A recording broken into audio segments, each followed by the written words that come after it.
About a year and a half ago I bought this heater. Price was right. It was 97 bucks. Well, okay, I just checked the internet this morning and the price is now up to 102. But you know, that's still a really good buy. And as far as I'm concerned, it's a good heater. Except for this problem I'm going to tell you about. And when I first got it and I plugged it in, I sort of smelled a funny smell.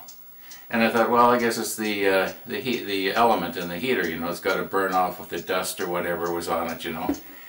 And but every time I would use it, and I'd only use it about 15 minutes a day, just to warm up a particular area that I wanted warmed up.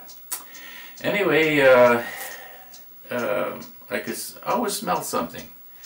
And I thought, well, it should have, whatever's in there should have burned off by now. I wonder if there's a wire getting hot or something like that. But what I was smelling and didn't realize it was the paint on the grill. And yesterday it was extra strong. And I look at it and I'm seeing it's all black here. I hadn't noticed that before. So it must have actually happened yesterday morning.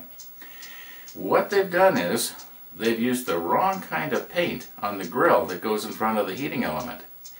And better still, they shouldn't have painted it at all. It should have been just bare metal. Now, the heating element is probably about this far from the front here, so I can see where something like this could happen.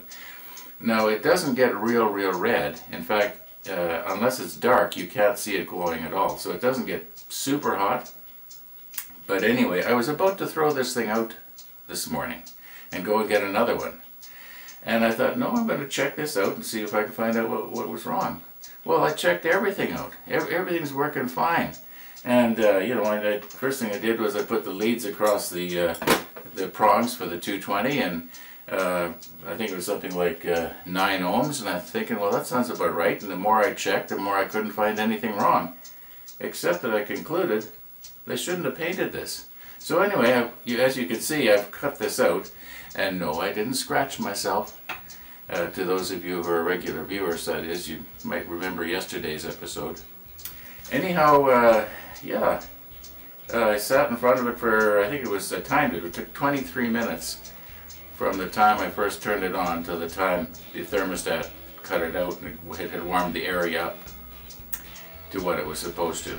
Now forgive me for abruptly interrupting here, but that small area that it had to warm up this morning had been sitting outside all night, and last night here in Winnipeg it went down to about -20. So that small area went from about a -20 to nice and cozy in 23 minutes. It's a good heater. In other words, it's working fine now without this, and no more smell. So to the manufacturer of this thing, for goodness sakes, change your paint or don't paint it at all. Anybody else have this exact same make and model and have had a problem like that? Maybe I'm the only one. Maybe they ran out of heat-resistant paint when they got to making mine, and they just slapped something on that they weren't supposed to. I don't know. Anyway, that's my rant for today. Now let's get back to the big clock project.